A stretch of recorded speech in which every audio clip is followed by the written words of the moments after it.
दोस्तों, स्वागत है अपने चैनल अर्थ मोटिवेशनल स्टोरीज में। हमारा जीवन अनेक पहलुओं और घटनाओं से भरा हुआ है। कभी ये सुख का अनुभव कराता है तो कभी दुख का। लेकिन इन सभी के पीछे जो सबसे बड़ा सत्य है वो ये है कि जो होता है ईश्वर की मर्जी से होता है। ये वाक्य केवल एक विचार नहीं है बल्कि हमारे जीवन का सार है। इसे समझने और आत्मसात करने से हमारा जीवन न केवल सरल होता है बल्कि उद्देश्यपूर्ण भी बनता है।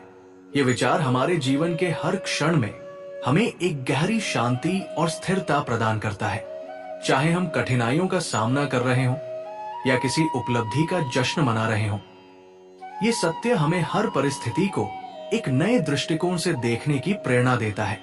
आइए इस पर और गहराई से विचार करें।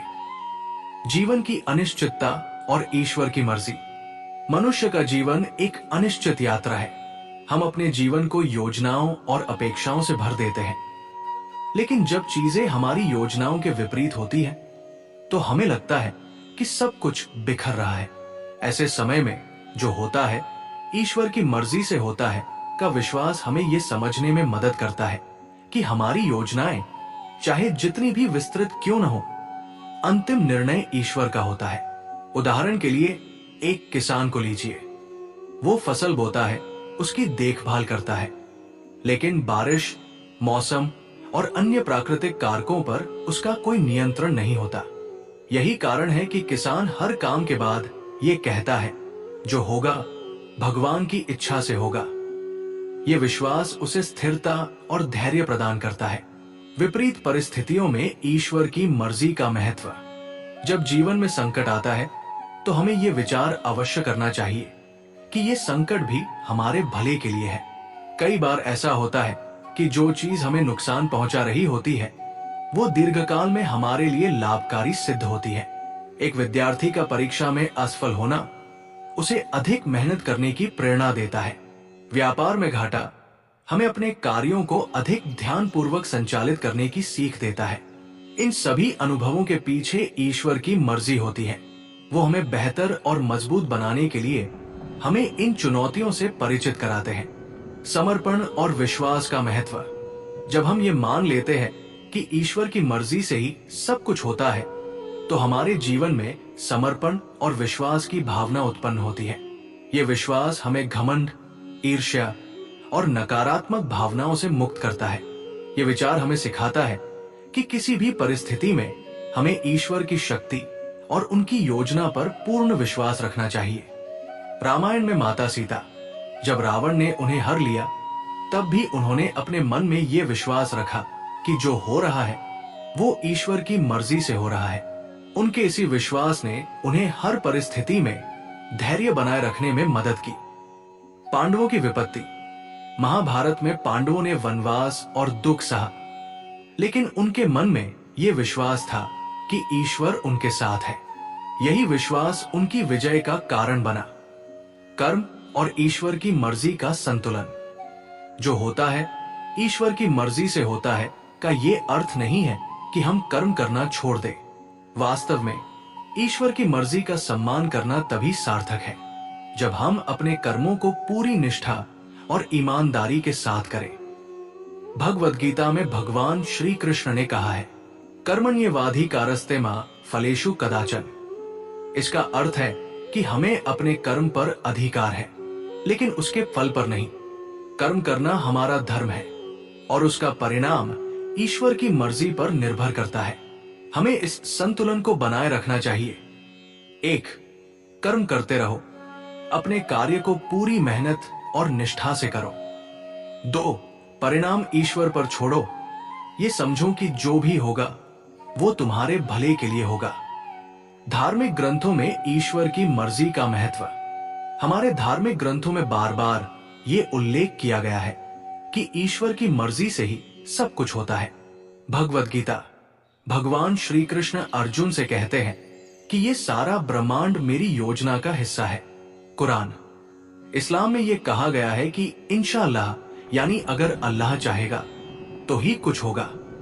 बाइबल, ईसाई धर्म में भगवान की इच्छा को सर्वोपरि माना गया है। इन सभी धर्मों का संदेश ये है कि हमें हर परिस्थिति में ईश्वर की योजना को स्वीकार करना चाहिए। ईश्वर की मर्जी में छिपी शिक्षा। हर घटना, चाहे वो सुखद हो या दुखद, हमें कुछ सिखाने के लिए होती है। ईश्वर की मर्जी में छिपे संदेश को समझना हमारे जीवन को अधिक अर्थपूर्ण बना सकता है। सफलता में विनम्रता। जब हम सफल होते हैं तो ये याद रखना चाहिए कि ये ईश्वर की कृपा का परिणाम है। असफलता में धैर्य। असफलता हमें अपने अंदर झांकने और अपने प्रयासों को सुधारने का मौका देती है। व्यक्तिगत अनुभव और सीख। कई बार हमारे जीवन में ऐसी घटनाएं होती हैं जो हमें ईश्वर की मर्जी का महत्व समझाती है। 1. किसी व्यक्ति का किसी दुर्घटना से बच जाना। 2. एक विद्यार्थी का अपने करियर में असफल होने के बाद किसी अन्य क्षेत्र में सफलता पाना। 3. बीमारी से जूझने के बाद स्वास्थ्य का महत्व समझना। इन सभी अनुभवों के माध्यम से हम ये समझ सकते हैं कि ईश्वर हर घटना के पीछे एक विशेष उद्देश्य रखते हैं। निष्कर्ष, ईश्वर की मर्जी का स्वीकार। प्रिय श्रोताओं, अंत में यही कहना चाहूंगा कि जो होता है ईश्वर की मर्जी से होता है। जीवन जीने का एक सुंदर दर्शन है। यह हमें सिखाता है कि हमें अपने जीवन की हर परिस्थिति को खुले दिल से स्वीकार करना चाहिए। ये विश्वास हमें धैर्य, संतोष और सकारात्मकता प्रदान करता है।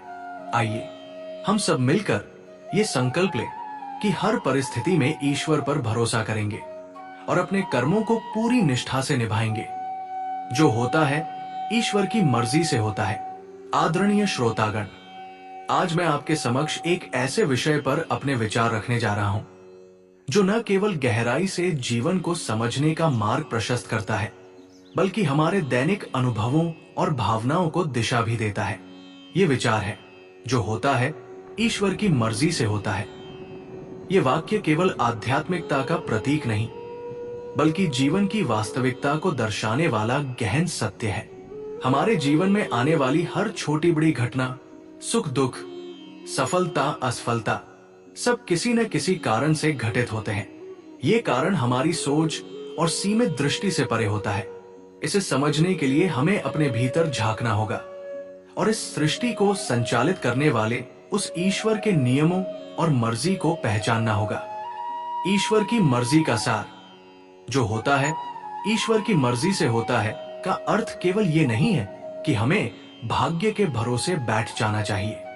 इसका सही अर्थ है कि हमें अपने कर्मों को पूरी निष्ठा से करते हुए ये समझना चाहिए कि अंतिम परिणाम ईश्वर की योजना और इच्छा के अनुसार ही होगा।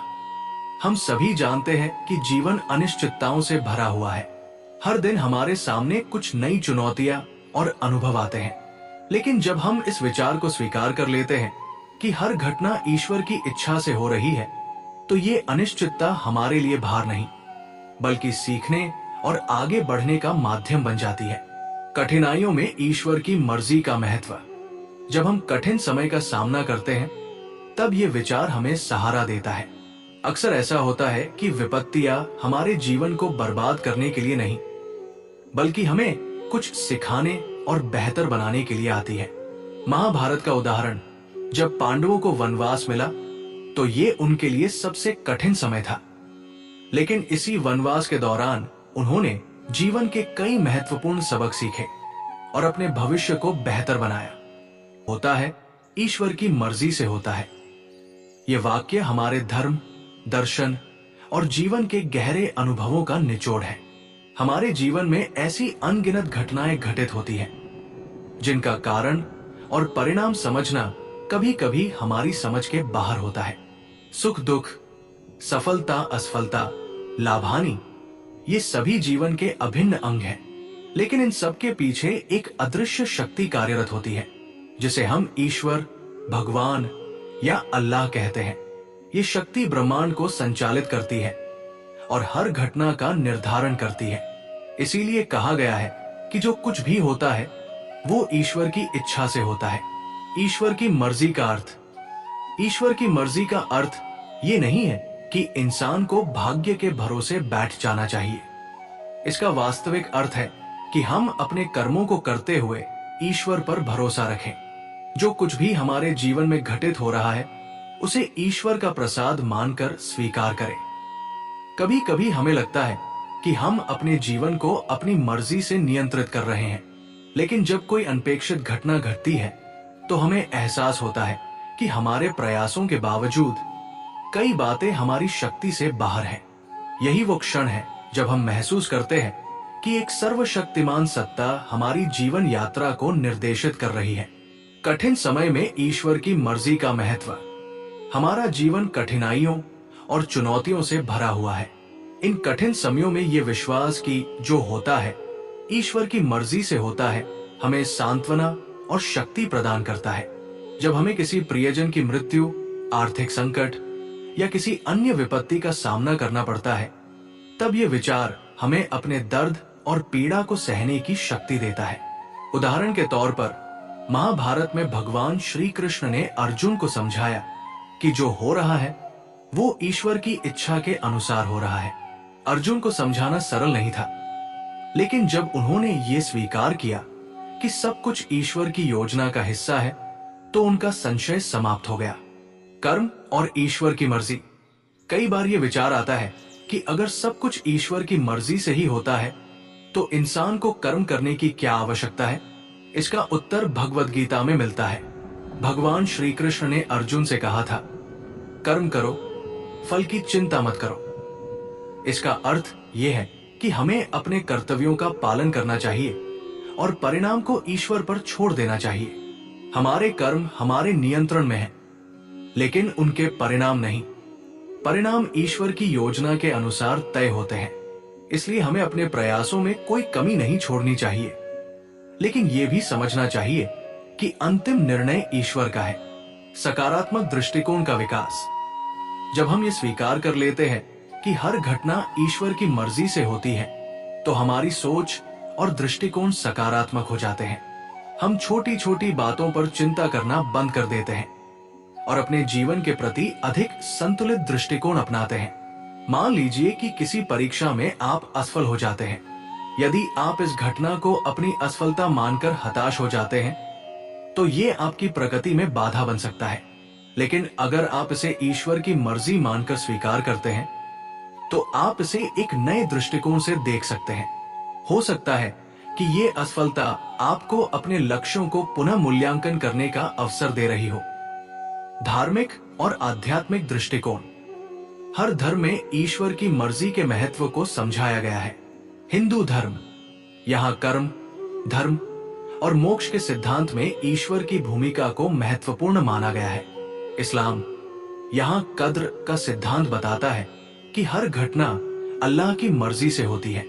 ईसाई धर्म, बाइबल में भी कहा गया है कि जो कुछ भी होता है वो भगवान की इच्छा से होता है।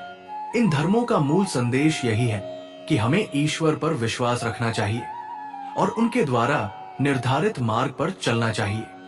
नियति और स्वतंत्र इच्छा। इस वाक्य के संदर्भ में एक और महत्वपूर्ण चर्चा है, नियति बनाम स्वतंत्र इच्छा। अगर सब कुछ ईश्वर की मर्जी से होता है तो क्या हमारे पास स्वतंत्र इच्छा नहीं है? इसका उत्तर यह है कि हमारे पास स्वतंत्र इच्छा है, लेकिन वो भी ईश्वर की मर्जी के अधीन है। ईश्वर ने हमें सोचने और चुनने की शक्ति दी है, लेकिन अंतिम परिणाम उनकी योजना के अनुसार होता है। प्रेरणा और विश्वास का स्रोत। ये विचार न केवल हमें प्रेरित करता है, बल्कि हमारे विश्वास को भी मजबूत करता है। जब हम कठिन समय का सामना करते हैं, तो ये विचार हमें उम्मीद देता है कि जो कुछ भी हो रहा है वो हमारे भले के लिए है। उदाहरणों के माध्यम से समझना। एक, अन्ना हजारे। जब उन्होंने अपने गांव को आदर्श गांव बनाने का सपना देखा तो उन्होंने कठिन परिश्रम किया, लेकिन वे ये भी मानते थे कि सफलता ईश्वर की मर्जी पर निर्भर है। दो, महात्मा गांधी। उनका जीवन भी इस विचार का प्रतीक था। उन्होंने सत्य और अहिंसा के मार्ग पर चलकर स्वतंत्रता संग्राम को दिशा दी, लेकिन वे हर परिस्थिति में ईश्वर की मर्जी को स्वीकार करते थे। निष्कर्ष। अंत में ये कहना उचित होगा कि जो होता है ईश्वर की मर्जी से होता है न केवल एक वाक्य है, बल्कि जीवन जीने का तरीका है। ये हमें आशा, धैर्य और आत्मविश्वास प्रदान करता है। ये हमें सिखाता है कि हर घटना, चाहे वो सुखद हो या दुखद, हमारे जीवन के लिए किसी न किसी उद्देश्य से घटित होती है। इसलिए आइए हम अपने कर्मों को पूरी निष्ठा से करें और ईश्वर पर भरोसा रखें। जो होगा वो हमारे जीवन को बेहतर दिशा देने के लिए होगा, क्योंकि जो कुछ भी होता है वो ईश्वर की मर्जी से जो होता है, ईश्वर की मर्जी से होता है। प्रिय श्रोताओं, हमारे जीवन का हर पहलू, हर घटना और हर परिस्थिति कहीं न कहीं ईश्वर की इच्छा और उनकी योजना से जुड़ी हुई है। ये वाक्य, जो होता है ईश्वर की मर्जी से होता है, सिर्फ एक विचार नहीं बल्कि जीवन का एक गहरा सत्य है। ये हमारी सोच, दृष्टिकोण और हमारे जीवन जीने के तरीके को गहराई से प्रभावित करता है। जब हम इस विचार को समझते हैं तो हमें ये एहसास होता है कि हमारी सीमित बुद्धि के परे एक असीमित बुद्धिमत्ता कार्यरत है। इस सत्य को समझने के लिए हमें अपने जीवन में आने वाली विभिन्न परिस्थितियों का अवलोकन करना होगा और ये जानना होगा कि हर घटना, चाहे वो सुखद हो या दुखद, किसी न किसी उच्च उद्देश्य को पूरा करने के लिए होती है। कष्ट और ईश्वर की मर्जी, कष्ट, दुख और कठिनाइयां मानव जीवन का अभिन्न हिस्सा है। जब हम किसी पीड़ा या परेशानी का सामना करते हैं तो हमारे मन में अक्सर ये सवाल उठता है कि ऐसा क्यों हो रहा है। लेकिन अगर हम इसे ईश्वर की मर्जी मानकर स्वीकार करें तो हमारा दुख कम हो सकता है। उदाहरण के तौर पर महाभारत में जब कौरवों ने पांडवों को हराकर उन्हें वनवास भेजा तो ये घटना पांडवों के लिए अत्यंत कष्टकारी थी, लेकिन ये भी ईश्वर की योजना का हिस्सा था। इसी वनवास के दौरान पांडवों ने अपने जीवन के महत्वपूर्ण सबक सीखे और अंततः धर्म की विजय हुई। सकारात्मक दृष्टिकोण का महत्व। जब हम ये मान लेते हैं कि हर घटना ईश्वर की मर्जी से हो रही है तो हमारे भीतर सकारात्मक दृष्टिकोण विकसित होता है। हम हर परिस्थिति में एक उद्देश्य और एक संदेश देखने लगते हैं। मान लीजिए कि आपने एक नौकरी के लिए आवेदन किया लेकिन चयन नहीं हुआ। पहली नजर में यह असफलता लग सकती है, लेकिन अगर आप इसे ईश्वर की मर्जी मानकर स्वीकार करते हैं तो आप देखेंगे कि इस असफलता ने आपको कुछ बेहतर के लिए तैयार किया है।